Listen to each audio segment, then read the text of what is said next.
Okay guys, so this is like my fourth time recording this silly video. So I went to a location. I was going to do it at a playground, but there were too many people there to fly the little gap that I wanted to, and I just didn't want to be that guy flying a drone with kids today. I'm just not really in a great place, kind of high anxiety day today for whatever reason.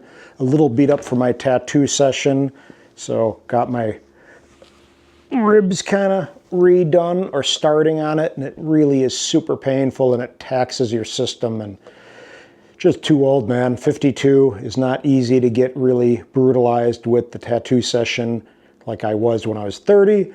But yeah, kind of beat up and not feeling super great, but wanted to do a little video, so hopefully you guys appreciate the energy and effort, because I actually do put forth some real energy to do these and to try to help out and help you fly your drones a little bit better. And if you're new to the channel, I do primarily drone videos and tutorials, a little bit of kind of other stuff too, tech and little tutorials with editing, and hopefully, as I said, one day do a little more caregiving stuff on a caregiving separate channel.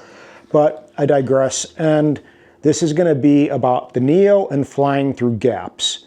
So this little Neo is small, it has prop guards, and it's just a great drone to fly gaps in small little spaces. So start seeing things differently when you have your Neo with you, and look at things outside, you know, not so typical. Look at things for little openings, little things that you could actually get this thing through with ease, and that can be really cool, fun B-roll to incorporate into your edits. Say even if you're flying your Mavic 3 Pro or Air 3S or something better than this quality-wise, because the quality on this is not amazing, especially indoors with low light like it is now. Kind of looks pretty poopy.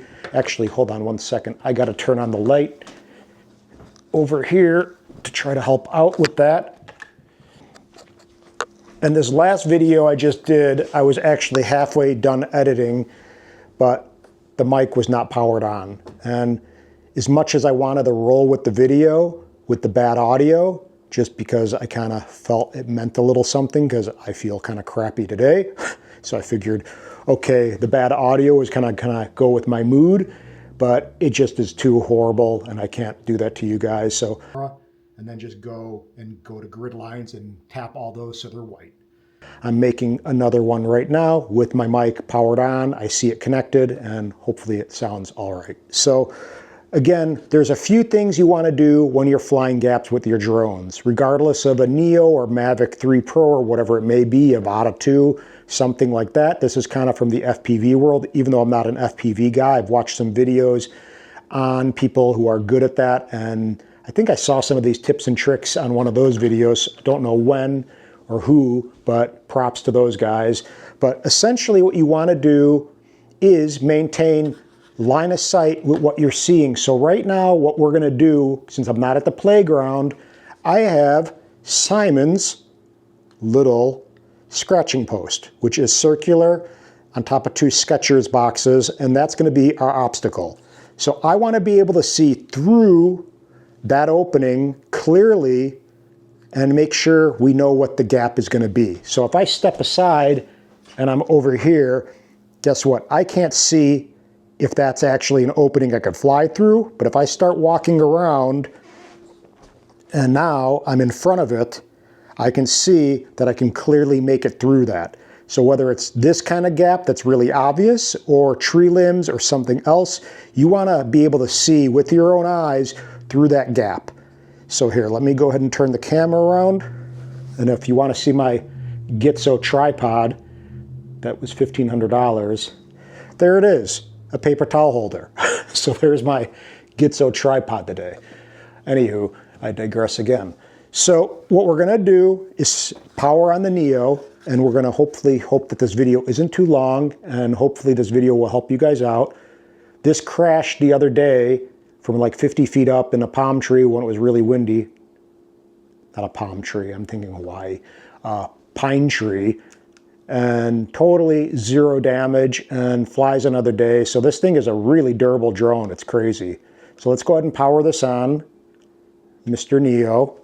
We're going to do a screen recording. I got my RCN2, my iPhone 15 Pro Max, and the key thing to, again, remember is to not just look at your remote. The remote's going to be important for a part of it, but the other part is physically looking at your drone and that gap opening and making sure that when you're flying, you could see this thing going towards the gap the correct way, and to be able to also compensate by having both hands on your remote so you can go ahead and go left, right, whatever you need to do to manually fly your drone the correct way through that gap safely and successfully so you get your footage and your shot. So let's go ahead and get this guy over here, plugged in.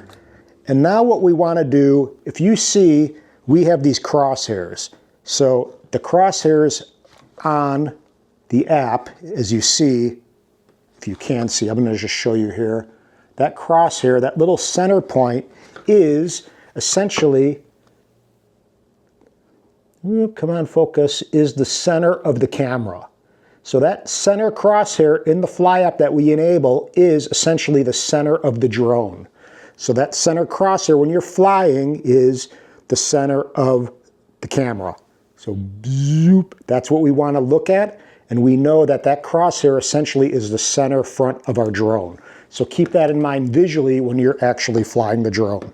So to enable the crosshairs, we're going to go into the top 3 dots in the upper right-hand corner, click that, make sure we're screen recording, we are.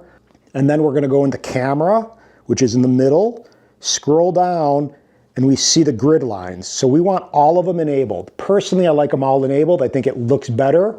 Just kind of gives you a better visual. You got the rule of third grid line. You got the little cross ones, the diagonal ones, and then you have that little crosshair in the middle, which is crucial, because that, again, is going to be the front of your drone going through that gap opening. So if you see, here, I'm going to turn them all off, minus the little center one. And if you see that little center, we'll put it on the banana. Like if I'm just putting it on that nasty Chiquita banana, you can see that crosshair. So essentially that's what I'm going to aim in the center of my gap opening when I'm flying through. But I don't like the way it looks just like that. So I'm going to enable all of them.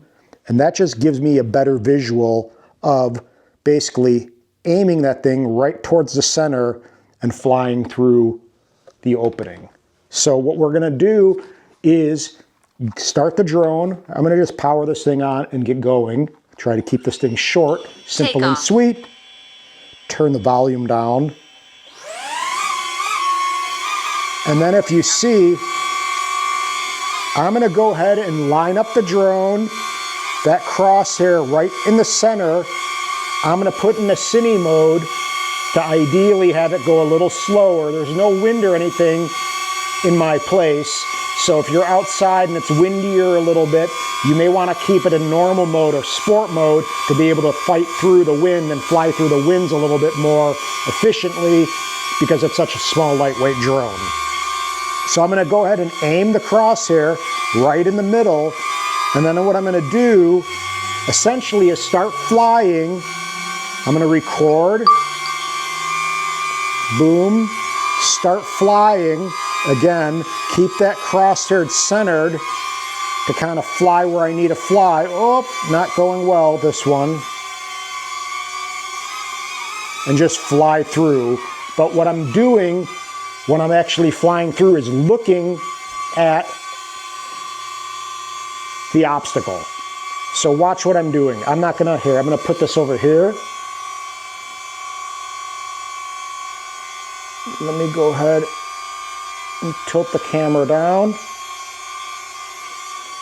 And I'll walk you through this. So right now, I'm getting the drone back to where I'm at. I'm going to aim the little crosshair in the middle. Here. I'm going to point it back towards me. I don't know why the Neo likes to dance around inside with no wind. So again, physically I'm going to look at the controller, and then eventually when I get closer to the object, knowing I'm going in the right direction towards the opening, I'm going to only look at the opening and the drone and then fly accordingly with my sticks to get through the obstacle. So here I go, I'm looking at the remote, Now I'm looking at the drone only and the obstacle. Oh. Landing. No, why are you landing? Okay. The Neo definitely acts weird, especially inside. And I wish it didn't have these downward obstacle sensors on the bottom, which kind of suck for flying low to objects.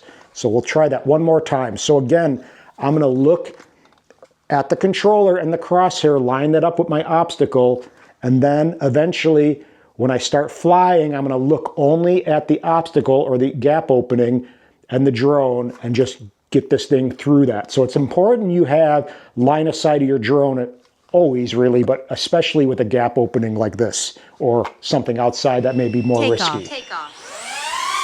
Or a gap over water or something like that. So here we go. I'm lining up the drone with the crosshair. I'm glancing back and forth. And it's kind of a balance of looking at your remote and looking at the opening and your drone. So it's hard to really say exactly when you do what, but you'll figure it out. And of course, it takes some practice to get used to. But the first step is enabling the crosshairs, flying, looking, making sure those crosshairs are staying in the center. And now I'm perfectly through and all good. So that's kind of the basis of flying through gap openings successfully. So let's try one more time. Maybe I can do it a little faster in normal mode. Okay.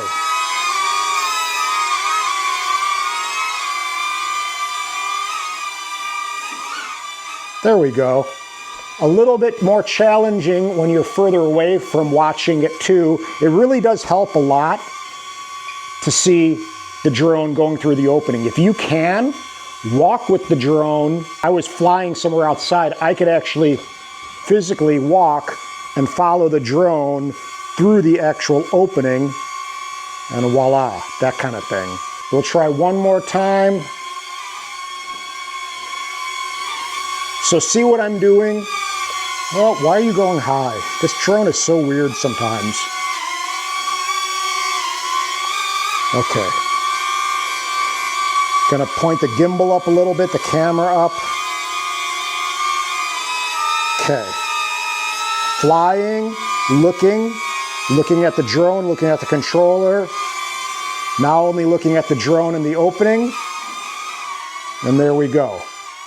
So that's kind of me walking you through that as best as I can, but you'll kind of have an idea what works for you when you're doing this. So now I'm only going to look at the drone and the opening. That worked kind of well. So maybe sometimes you don't even need to look at the controller at all. But you definitely should be looking at the controller to get that crosshair lined up with where you're going. That's going to be your starting point.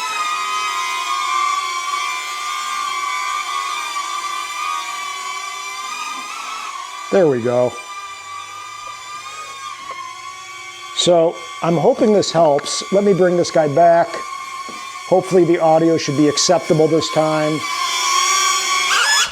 Boom. Mr. Neo. Be a good boy. Sometimes it doesn't like to behave really well. I don't know why. It's wanting to fly up and raise up when it's 3 feet over the counter. It should not be wanting to raise up when it's that high over an object. But regardless, the basis of this is to fly through gaps a little bit more confidently and safely. And so it's some practice. You'll have a lot of fun flying through different gaps and openings that you never thought were possible. And this thing can take a fall pretty darn well. And if you have those crosshairs lined up, you'll kind of see the balance, as I said, when you take your eyes off the remote and onto your object and your gap and the drone, and then just make sure you have your fingers on both sticks so you can fly any direction you need to lock that thing in and stay centered and stay successful through that gap opening. So that's it. Under 15 minutes, I hope, and hopefully the audio is all good, and I'm done with this, and that's it. Put a little edit up by today, And peace, happy Sunday, and aloha. Bye.